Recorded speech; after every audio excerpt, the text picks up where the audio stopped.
죽어라 죽어라 하신 하나님이란 제목으로 하나님 말씀을 증거토록 하겠습니다. 참 목회라는 것이요, 우리 포크레인 앞에서 삽질하는 것 같아. 참 고백하기가 부끄럽지만 저도 이제 담임 목회를 이제 16년, 이제 17년 차 이렇게 접어들면서 보니까 야, 목회가 쉽지가 않아요. 이거 뭐 알 것 같으면 또 모르겠고, 또 풀릴만 하면 또 꼬이고, 참 하루도 생각해 보니 개척해서 지금까지 제가 지난주에 우리 16주년 기념 성회를 하고 왔는데, 야, 하루도 문제가 없었던, 하루도 평안했던 날들이 없었던 것 같아요. 그러니까 제가 한번 우리 교회에 제가 일본에서 유학할 때 제가 전도를 참 열심히 했어요.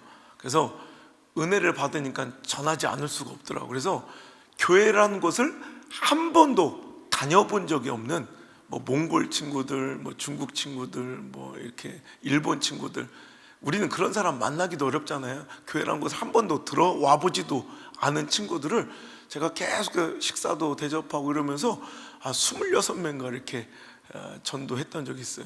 그런데 이게 전도를 하다 보니까 재밌는 것은 그 아이들이 처음에 교회, 그러니까 난생 처음으로 교회라는 곳을 들어와 본 거예요. 그때 그들의 첫 마디가 항상 그래, 똑같아. 고아이. 그래. 가와이 말고 고아이는 무섭다는 뜻이에요. 무섭다. 무서워. 그래. 난 너무 충격이었어. 왜냐하면 저는 태어나서 지금까지 목회자 자녀로 살아온, 우리 집이 교회였거든. 그러니까 교회에서 항상 살아서 교회라는 곳은 저한테는 친숙하고 너무나도 평안하고 익숙한 곳으로 인지되어 있었는데, 교회에 들어올 때 예배당에서 고아이, 무섭다는 말이 너무너무 이제 낯설고 이상한 거야. 그냥 가만 생각해보니까 그들의 입장에서 보니까 교회란 곳이 꼭 이렇게 평안하지만은 않을 것 같다는 생각이 들었어요. 왜냐하면 저는 이제 익숙한 공간이었지만, 내가 생각해보고 내가 영국에 유학 갔을 때 옛날에는 우리 아버지가 목회하는 교회만 다니니까 난 모든 사람이 나를 다 알고 친밀한 공간이었던 거예요. 근데 난생 처음 우리 아버지가 목회하지 않는 곳에 가보니까 아이고야, 나 진짜 교회만큼 뻘쭘한 곳이 없대. 진짜 모르는 교회 가니까 그거만큼 이상하고 뻘쭘한 게 없더라고. 거기다가요, 그들의 입장에서 보면 옛날엔 그래, 옛날 교회도, 제가 다녔던 그 일본의 교회도 그런데 이 벽면이 그런 천대긴 또 어디서 끊어오는지 보라색 있죠, 자줏빛 이런 걸로 막 후 둘러놨죠. 옛날 교회들은 다 그랬죠. 약간 보랏빛은 약간 또라이 색깔이거든. 그래서 그 보라색은 약간, 근데 보라색 천으로 확 둘러싸여 있는 공간에 약간 음침하잖아요. 근데 들어왔는데 이런 처음 교회를 온 사람 입장에서는 약간 무서울 만도 한 그 분위기 자체가, 거기다 또 와서 보니까 우리한테나 교동문이지, 앞에선 어떤 뭐 앉았다 일어났다 앉았다 이러고서 무슨 주문을 외우기 시작한 게 왕왕왕왕왕왕왕왕, 우리한테나 사도신경이지. 갑자기 막 사람들이 왕왕왕왕 뭔가 주문을 외우더니 뭐 노래란 걸 부르는데 우리한테나 찬송가고 우리한테나 보혈이지, 갑자기 그 피로, 그 피가 내 생명 바치리다, 죽어도 막 그 칼을 꽂지 마라. 이게 모르는 사람 입장에서 이거 굉장히 살벌한 공동체예요. 막 피가 낭자하고 막 칼을 들고 막, 그죠? 그래서 내가 그들의 입장이 저럴 수도 있겠구나. 그래서 제가 목회할 때는 처음 교회에 나오는 사람들도 교회라는 곳이 이렇게 좀 이렇게 낯설고 어색하지 않아야겠다는 생각으로 그들의 언어로 제가 이제 좀 접근해 주기로 했어요. 그래서 우리 교회는 새 성도들이 많이 오는 VIP 초청줄이나 이런 주간에 1년에 한두 번씩은 제가 그들이 아는, 그들이 익숙한 이런 언어로 다가서, 원래 진짜 지성은 내 지식을 막 쏟아내는 건 진짜 지성이 아니에요. 그 상대방의 입장과 수준을 맞춰서 이야기해 줄 수 있는 것이 지성이죠. 예를 들어서 나는 그런 단어를 쓰지 않지만 내 목양실에 주일날만 되면 4-5살짜리 어린애들이 꽉 차요. 내 방에 이제 항상 킨더 초콜릿을 항상 갖다 놓고 애들이 줄을 쫙 서가지고 내가 너 인사 잘해서 좋았어 매일 상을 줘요. 그러니까 애들이 미취학 아동들 뭐 이거 똥인지 된장인지 모르는 애들, 그러니까 거기서 학교만 들어가면 저를 무서워해요. 그래서 제 방에 아무도 못 들어오는데 미취학 아동들은 막 내 방이 천국인 거예요. 내 방에 꽉 차가지고 애들이 막 놀아요. 근데 그 아이들의 입장에서 내가 그 아이들한테 난 그런 단어를 쓰지 않지만 깎아 먹을래? 깎아? 이래. 내가 원래 저 목사님 오늘 저기 제 숙소에 깎아 좀 넣어주세요 이러진 않잖아요. 저 원래 그리고 그 수준이 아니지만 그 상대방의 입장에서 얘기할, 이게 진짜 지성인 거예요. 그리고 너 어머님 춘추가 어떻게 되시냐 뭐 이렇게 얘기하는 그 아이들 몇 짤 이렇게 해주는 거예요. 왜? 내 수준은 그렇지 않지만 그게 진짜 지성인 거예요. 그죠? 그러니까 빠빠 까까 몇 짤 막 이렇게 해주는 거예요.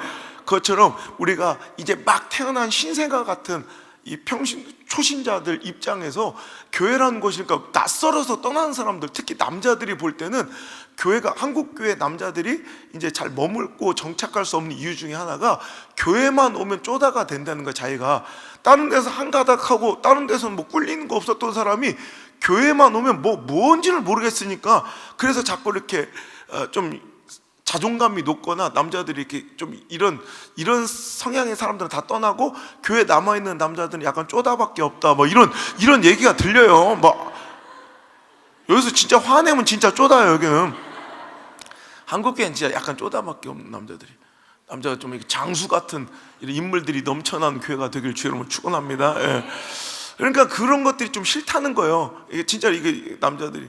그래서 제가 그때부터 그들이 아는 언어로 대해주자. 그래서 그때부터 세상 노래를 하나씩 불러주는 거예요. 그러니까 예를 들어 이승철 노래 가운데 그런 노래들이 많아요. 그래서 사랑 참 어렵다, 혹은 뭐 그런 사랑 또 없습니다, 이런 거 있잖아요. 전번이고 다시 또 태어나도 그런 사랑 또 없을 테죠. 하면서 여기는 영상을 미리 준비해가지고 패션 오브 크라이스트에 예수님께서 이렇게 십자가를 지시는 장면을 일부러 편집을 딱 해놔. 그래서 그 멜로디 가운데 너를 위해선 내 심장쯤이야 얼마든 아파도 좋은데 사랑이란 할 때 십자가가 탁 서는 거예요. 그러니까 뭔지 모르는데 자꾸 막 뭉클한 거예요. 이게 약간 다단계식 주의법인데 뭔지 몰라도 자꾸 듣다 보면 이게 이렇게 익숙해져요. 또 나는 옛날에는 제가 고음이 되게 많이 올라가 노래를 이렇게 했을 때는, 근데 지금 이제 목이 다 상해서 고음이 잘 안 올라가. 그래서 이제 더 이상 못하겠다 싶어가지고, 왜냐면 맨날 어느 순간 1년에 한 번 딱 내가 이런 노래 불러주는 날만 오는 아줌마들이 생겼어. 그러니까 이거 뭐 내가 무슨 광대도 아니고 이거 한 번 하면 딱 안 나와. 그러니까 이제 이제 그것도 뭐 열매도 없고, 그러니까 6년 정도 했다가 내가 그만두려고 그랬어요. 근데 그날 또 집회 갔다 왔는데 목이 다 상해가지고, 원래는 더 원해 사랑아 뭐 이거를 준비해놨는데 목이 너무 상해가지고 이제 목소리가 안 나오는 거예요. 그래서 할 수 없다. 이제 이걸 마지막으로 하자. 집사람한테 아침에 갑자기 이제 그걸 이제 편곡을 해가지고 내 사랑 내 곁에 있잖아요. 그걸 불렀어. 그래서 또 난 내 사랑 내 곁에서 넘어올 줄 몰랐네. 1년에 딱 한 번만 그 노래 불러주는 그 VIP 초청줄에만 나오던 여자가 딱, 근데 그날 그냥 내가 그랬어. 오늘 이게 마지막 제 노래일 것 같다고. 그러면서 여러분 이것만 꼭 기억해 주세요. 안소 목사가 당신에게 부른 노래가 아니라 하나님께서 당신에게 부르는 마지막 진짜 간절한 당신을 향한 이 프로포즈고 세레나데로 들어달라고. 실은 그거 아세요? 당신과 하나님은 정말 사랑하는 사이예요. 근데 당신이 영적인 기억 상실증에 걸려서 그분을 기억하지 못하는데도 그분은 당신을 포기하지 못한 채 끝까지 당신한테 이렇게 매달리며 나를 통해 당신한테 사랑을 구걸하듯 매달리고 있는 거라고. 그러니까 내 머릿속에 지우개란 영화 알죠? 수도원이요 뭐요? 거의 정우성 나오고 있잖아요. 그래서 그걸 약간 모티브로 거기서 손예진이 그러잖아. 갑자기 치매 갔다 와서 기억을 잃어버려. 그러면 진짜 사랑하는 건 철수, 그 정우성인데 정우성을 몰라보고 자기에게 상처 줬던 첫사랑, 유부남 첫사랑 알죠? 거기한테 쪼르륵 달려가. 그 사람은 자기를 오히려 아프게 하고 자기를 이용해 먹은 사람인데도 자기의 기억으로는 그 사람이 진짜 사랑인 줄 알아. 근데 진짜 사랑은 정우성인데, 그럼 얼마나 속상하게, 정우성 입장에서는. 그런데도 정우성 그걸 끝까지 포기하지 않고 바라보. 이게 우리 예수님 사랑 같지 않아요? 원래는 하나님과 정말로 너무너무 사랑하는 사이인데 영적인 기억상실지에 빠져가지고 세상이 진짜 자기를 사랑하는, 물질이 자기 사랑인 줄 알고 거기에 빠져 살아가는 이 시대 사람들을 포기하지 못한 채 하나님은 끝까지 당신에게 이렇게 매달리고 있노라고 이렇게 얘기해 주면서, 자, 이게 마지막 노래일 수도 있다고 그러면서 노래를 부르는데 저 눈물이 나더라고요. 내 사랑 그대 내 곁에 있어줘. 내 사랑 하나뿐인 오직 그대만이 힘겨울 날에 너마저 떠나면 비틀거릴 내가 안길 곳은 어디에 하면서 여기다가 장미꽃 하나를 숨겨놨다가 그냥 딱 눈에 보이길래 그 여자한테 딱 줬어. 그랬더니 그걸 봤더니 막 갑자기 그 여자가 막 펑펑 우는 거예요. 알고 보니까 이분이 주변에 자기 가족 중에 목회자가 엄청 많아. 그러니까 교회를 다 아는 거야, 교회 생리를.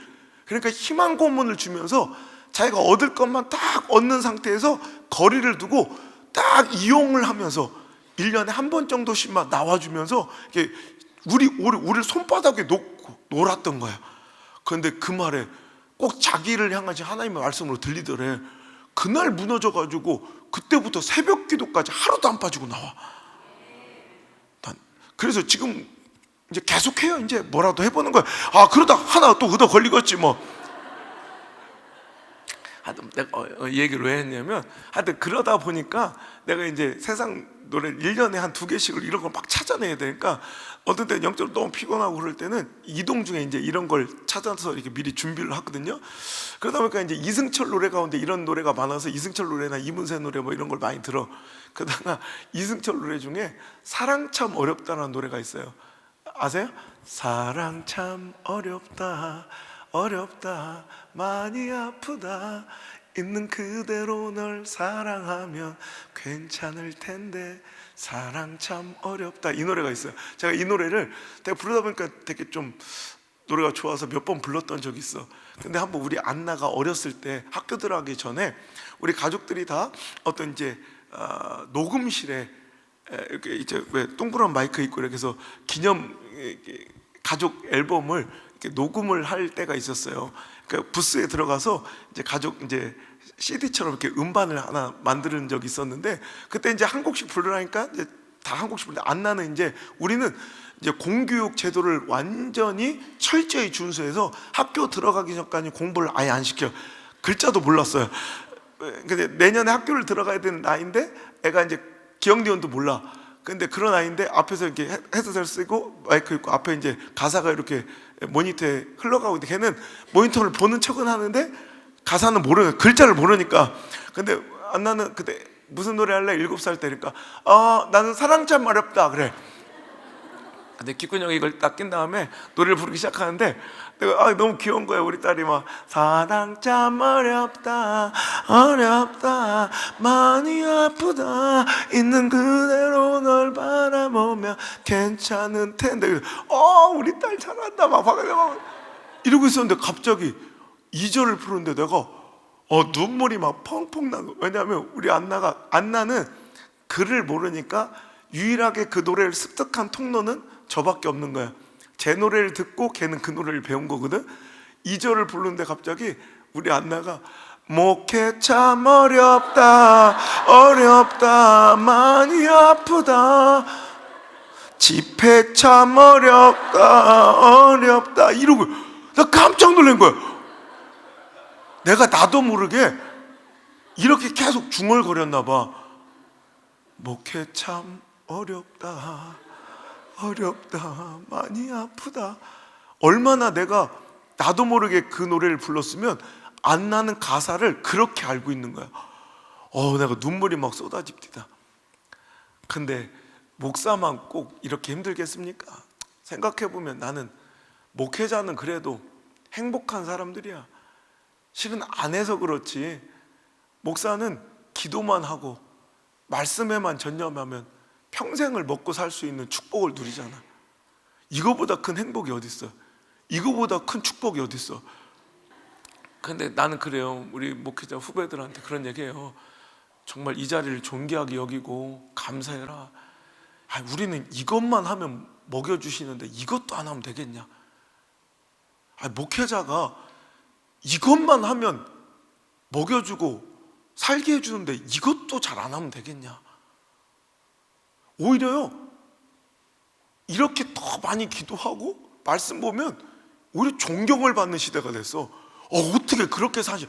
목사가 기도하고 말씀 보는 건 당연한 건데 오히려 이걸 하니까 존경을 받는 시대가 됐어요. 이러면 안 돼. 성도들은, 여러분, 우린 이것만 하면, 이 자리만 있으면 되지만, 여러분 여기서 은혜 받고 정말 현실로 나가면 전쟁통 같은 삶 속에서 신앙을 지키며 얼마나 고군분투 싸워야 돼요. 여러분, 유혹이 있죠. 우리는 뭐 무슨 유혹이 있어? 그렇죠. 목사는 뭐 만나는 사람들이 그저 여기서 누가 나한테 카바레를 가자고 할 거예요. 오늘 힘든데 뭐 슬롯머신 한번 땡기자고 할 거예요. 뭐 우린 유혹도 별로 없어요. 그냥 맨날 만나는 범위가 우리 뭐 형님이나 만나고 서로 그냥 그런 사람들은 만나고 별 유혹도 없어. 여러분들은 얼마나 많은 유혹이 있어요. 그러니까 여기서도 신앙 지키고 또 가가지고 삶의 현장에서 전쟁터 같은 삶의 터전에서 여러분 신앙을 지켜야 되는 여러분을 보면 난 너무너무 참 존경스러울 때가 있어요. 여러분, 삶 중에서 몰아치는 아픔, 그죠? 또 아픔들은 그래. 참 이거 하나도 버티기 힘들어 죽겠는데 그럴 때 아픔 막 연속해서 와서 나를 더 힘들고 무기력하고 절망하게 만들 때가 얼마나 많아요. 그죠? 아픔은 꼭 몰아서 온다. 그러니까 물질 문제로 힘들어서 막 내 자신이 초라해 죽겠는데 그럴 때 또 병까지 와. 그럴 때 또 남편이 또 이상하게 속을 썩여. 남편이 참 속을 썩일 때쯤 되면 애가 또 머리가 커서 엄마가 뭘 한다고 그래요? 뭐 이런 얘기를 들어야 돼. 맨날 여러분, 그러니까 우리 삶에 찾아오는 아픔들은 합병증, 병이 오면 그 병 때문에 신체 리듬이, 면역 기능이 떨어져서 또 다른 병이 더 쉽게 걸려. 이 병 하나도 힘들어 죽겠는데 병상천병이라고 그러죠. 또 설상가상, 눈 온데 설이 내리고 병상천병, 병 온데 또 병이 오고 없는 집에 제사 자주 온다고 밥 먹을 것도 없는데 제사는 어떻게 자주 오는지 이렇게 막 몰아치는 아픔 속에 우리가 막 기진맥진할 때가 있어요. 그렇다고 또 저 애들은 또 아무 걱정 없을 것 같죠. 아이고 니들이 좋을 때도 아니야. 또 쟤들도 또 아파 나름대로. 그지? 너도 네가 관심 있어 하는 오빠야는 나한테 눈길도 안 줘. 근데 재수없게 막 그 새끼 나한테 손길까지 주려고 그러고. 근데 세상은 내 뜻대로 안 돼 자꾸. 그러니까 자꾸 힘들고 어려운 일이 막 반복되고 부딪히고 부딪힐 때 우리는 그냥 푸념처럼 이렇게들 얘기해요. 아이고 이거 정말 오늘 말씀에 저기 뭐라고요? 그런 식으로 AI처럼 읽으면 은혜가 없어. 죽어라 하시는 하나님 이러면 안 되고 내 마음을 담아 내 현실을 담아서 한번 진짜로 한번 해보자. 이럴 때 막 아픈 일이 막 몰아친다. 그럴 때 우리 뭐라고 해요? 죽어라 하시는구나. 진짜 죽어라 하시는구나 이러죠. 진짜 어떤 때는 하나님께서 왜 이렇게 나를 몰아치시는지 정말 우리 하나님께서 나한테 죽어라 하시는 것 같을 때가 있더라는 거죠. 여러분, 우리 삶 중에 지금 이런 순간을 경험하고 있는 분들이 계실 거예요.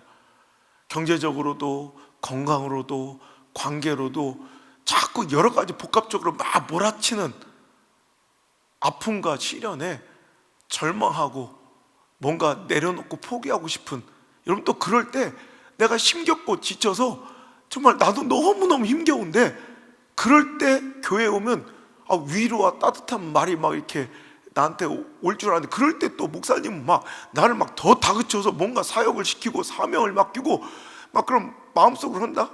목사 내 마음도 모르고 나도 지금 내가 누굴 섬기고 누굴 챙길 거야. 지금 나도 교회를 나갈까 말까 한데 막 이럴 때 있죠.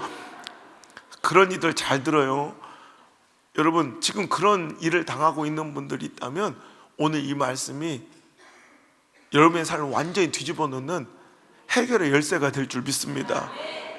깊은 상처, 이건 누구도 해결되지 못할 것 같은 이 상처를 완전히 여러분 치유해주는 그런 멋진 반창고 같은 말씀이 되길 바라고, 꽉 막혀 도대체 어떻게 살아가야 될지 알지 못한 자에게 희망의 등대 같은 말씀이 바로 이 말씀이 되길 주의 이름으로 축복합니다. 하나님께서는 왜 우리를 사랑하신다면서 죽어라 죽어라 몰아치시는 이 상황과 형편과 이 문제들을 방조하거나 혹은 우리에게 더 그 아픔을 제공하는 주체가 되어 계실까? 우리는 말씀 속에서 그 해답을 찾아보려고 하는데요, 오늘 다윗의 인생이 딱 그래요. 다윗은요 정말 별로 하나님께 잘못한 것도 없이 오히려 하나님의 영광 위에 멋지게 헌신하고 싸운 일밖에 없어요. 그런데 그것으로 인해서, 아니 다른 사람들은 다 벌벌 떨고 절망하고 있는 시대 가운데 하나님을 조롱하고 능멸하는 골리앗을 그냥 두지 못하고 달려나가 그와 싸웠던 것 하나 때문에 오히려 훈장을 받고 칭찬을 받고 뭔가 영광을 받을 줄 알았더니 오히려 거꾸로 오히려 민족의 위기를 건져낸 죄, 오히려 하나님의 영광을 위해 목숨 걸고 싸운 죄, 그거 하나 때문에 사울의 시기와 질투를 이제 받고 이 꽃다운 젊은 날을 도망자의 신세로 지내고 있더라는 거예요. 얼마나 비참해요. 그가 30의 왕위에 오를 때까지 그 꽃다운 20대, 10대 후반의 그 아름다운 시절을, 여러분 생각해보세요. 우리 10대 후반과 20대 전체를 도망자로 싹 다 지낸다고 생각해봐. 지명수배자로. 얼마나 끔찍한 일이야. 여러분, 다윗은 지금 그런 도망자의 신세로 전락해서, 아니 뭘 잘못해서 도망쳐도 힘들 판인데, 다윗은 오히려 열심히 충성하고 헌신하고 오히려 하나님의 뜻대로 순종한 이유로 이런 아픔을 겪는다면 여러분, 이거 얼마나 더 고통스럽겠어요. 그리고요, 이 다윗의 삶이 혹독했을 이유는 뭔가 끝이 있으면 돼. 언제 이 고난이 끝날 줄 알면 제소자들도 이렇게 X표 쳐가면서 기다리면 되고, 군대도 제대할 날이 확실히 정해졌으니 이 고난의 끝이 언제일지 확실히 알면 차라리 버티기가 쉬워. 그런데 다윗은요, 이건 언제까지 이런 시련이 이어져야 될지를 모른 채 광야를, 정말 사막을 도망쳐 다니는 신세. 그 중에서 가장 아프고 힘들었던 것은 가족을 못 보는 이 외로움이었을까, 고독함. 다윗은요 몇 년 동안 가족도 못 만난 채 외로운 도망자의 신세로 광야를 헤맬 때 얼마나 힘겹겠냐는 거예요. 그러다가 여러분, 실로 오랜만에 행복을 누리며 두 다리 쫙 뻗고 오랜만에 평안을 누리는 시간이 왔으니 그게 바로 오늘 우리가 읽은 본문의 말씀이에요. 그가요 아둘람 굴로 도망하였는데 그때 가족들이 다 몰려와서 이제 드디어 실로 오랜만에 가족들과 상봉하는 장면. 자, 1절 한번 읽겠습니다. 시작.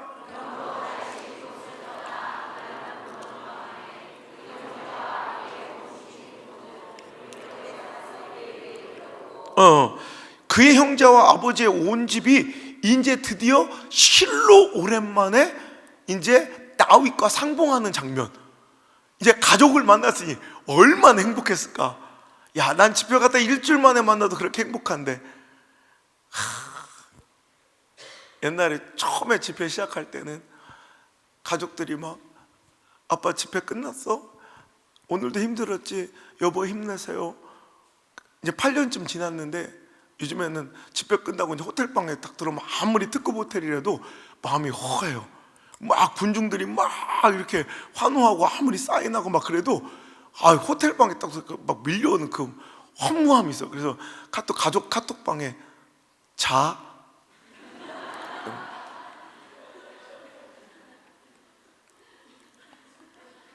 그럼 가족 카톡방에 사자가 그 다음날 아침까지 안 지어져.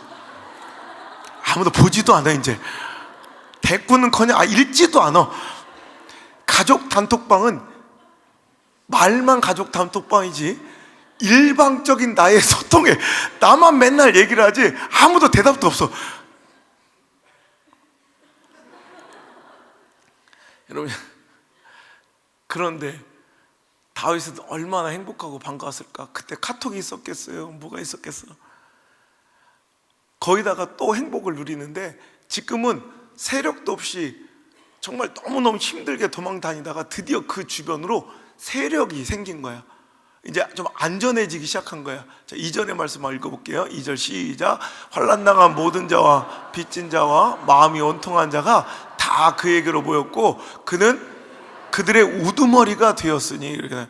여러분 보세요. 이제 다윗의 소리를 듣고, 다윗의 소문을 듣고 환난당한 자, 억울한 자, 온통한 자들이, 즉 사울이 왕으로 다스리고 있는 그 정상적인 커뮤니티 안에서 살 수 없는 자들이 이제 그러니까 사울의 완전히 대적이었던, 사울과 이제 대척을 이루고 있는 다윗에게로 몰려들었는데, 그 숫자가 그 당시로서는 작지 않은 숫자예요. 400명 군사를 거느린 우두머리 장관이 되었다는 거예요. 그러니까 이제 가족들도 곁에 있죠. 자기를 추종하고 따르는 이 400명의 세력도 생겼죠.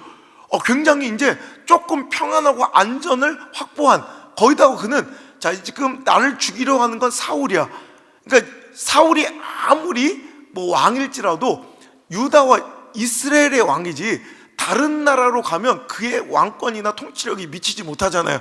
그러니까 그가 가장 안전한 선택인 모압, 그 사울 왕이 칼날과 권력이 미치지 못하는 모압 땅의 왕에게 망명을 신청하는데 그 망명이 받아들여졌다는 거예요.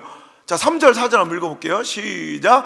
다윗이 거기서 모압 미스베로 가서 모압 왕에게 이르되 하나님이 어떻게 하실 것을 내가 알기까지 나의 부모로 나와서 당신들과 함께 있게 하기를 청하나이다 하고 부모를 인도하여 모압 왕 앞에 나아갔더니 그들이 다윗이 요새에 있을 동안에 모압 왕과 함께 있었더라. 자, 지금 이 모압 왕에게 신청한 망명이 받아들여진 거예요. 자, 보세요. 이제 다윗은 하나님의 영광을 위해 싸우고 헌신하고 충성하다가 정말 당한 억울한 고난과 아픔이 이제 조금 보상받는 듯한 시간을 만나고 있어요. 가족들도 만났죠. 세력도 좀 생겼죠. 안전한 공간과 요새도 확보되어 이제 평안하게 발을 좀 뻗고 살려 하는데, 그때 갓 선지자, 간 목사님이 그 얘기를 듣고 신방을 오신 거예요. 자, 오늘로 말하면 이런 거예요. 어떤 사람이 교회 건축을 하는데 충성봉사다 하며 자기 집을 팔아 헌신했어. 그러면 우리가 읽었던 간증집은 거의 대부분 그랬더니 막 집을 10채를 주셨더라, 뭐 자녀들이 막 장관이 되고 이런 간증들은 많이 들었잖아. 그런데 오히려 그렇게 하나님께 헌신하였더니 오히려 그 사업장에 불이 났어. 뭐 홍수가 나서 기계를 다 완전히 망가뜨렸어. 이런 일이 있을 수 있다는 거죠. 그런데도 불구하고 원망하지 않고 정말 이 조그만 그 원룸 같은 데 살면서 가족들도 뿔뿔이 흩어져, 아이들은 고시원을 전전하다가 그래도 열심히 헌신하고 일하고 또 충성스럽게 그분들을 지켜가다가 실로 오랜만에 그래도 가족들 다시 모일 수 있는 조그만 옛날에 그 저택에, 그 사업을 할 때 그 저택에는 비견할 수 없겠지만 그래도 가족들이 모일 수 있는 조그만 집 한 채를 마련해가지고 오랜만에 가족들이 모여서 막 감격스럽게 예배를 드릴 때 목사님이 신방에 오신 거예요. 자, 그랬더니 자, 갓 선지자가 뭐라고 얘기했는지 5절 한번 읽어볼게요. 시작. 선지자 갓이 다윗에게 이르되 이 요새 있지 말고 떠나 유다 땅으로 들어가라. 스톱. 보세요. 갓 선지자가 와가지고 하는 얘기가 너 여기 있지 말고 유다 땅으로 들어가라. 누군 들어갈 줄 몰라서 안 들어가요? 거기 들어가면 뭐가 기다려? 사울의 칼날이 기다리고 사울이 나를 죽이려고 그렇지 않아 눈을 희번덕거리며 나를 찾고 다니는데 내가 거기 들어가면 죽은 목숨인데 왕이 나를 죽이려고 하는데 그 땅에 어떻게 들어가냐고. 그러니까 목사님 와가지고 신방을 오시더니 자, 이제 집을 팔아 헌신하고 뭐 옛날에 사업장도 다 쫄딱 망해가지고 그런데 원망하지 않고 충성스럽게 그 교회를 잘 섬겼더니 그러다가 오랜만에 가족들이 모일만 방학한 구해가지고 축복 신방을 오신 목사님께서 자, 축복합니다. 이제 이 집도 팔아 헌신하십시오. 자, 느낌이 오죠? 어떤 사람에게는요, 어떤 교회에게는요, 어떤 목회자에게는 하나님께서 이렇게 뭔가 죽어라 막 몰아치시는, 뭘 하나 쉴 시간이 없이 하나님 막 나를 막 몰아치시는 이런 인생들이 있어. 그죠? 난 한 번도 숨 한 번 돌릴 겨를도 없이 뭘 이렇게 하나님께서, 우리 교회는 뭘 이렇게 하나님께서 요구하고 시키는 게 많은지, 여러분 그럴 때가 있다는 거예요. 오늘 여러분 이럴 때 다윗의 입장에서 오늘 하나님께서 뭘 원하시는지 우리가 잘 이해해서 이때 하나님께서 나에게 이런 죽어라 죽어라 몰아치는 하나님의 뜻이 무엇인가를 빨리 깨닫고 알아서 여러분 다윗처럼 잘 반응해 진짜 하나님께서 원하시는 축복의 계획을 완성시키는 그런 축복의 한 해가 되시길 바라고, 여러분 인생이 되시길 바라고, 여러분 자녀들의 삶이 되길 주의 이름으로 축원합니다. 그일라 사람들이 블레셋 사람들한테 자꾸 공격을 당하는데, 이제 잘 1년 농사를 다 쳐놓으면 추수할 때만 되면 블레셋 사람들이 와가지고 그 모든 이 소득을 다 빼앗아 간다는, 여기까지도 그냥 진짜 어찌 보면 다윗은 죽어라 죽어라 쉴 틈 없이, 아니 도망치고 있는 사람에게까지도 일을 시키는, 한계에 부딪혀 봐야 한계를 뛰어넘을 수 있는 기회를 잡은 거예요. 근데 많은 사람들이 한계를 뛰어넘기를 원하면서 한계에 부딪히는 걸 싫어해요.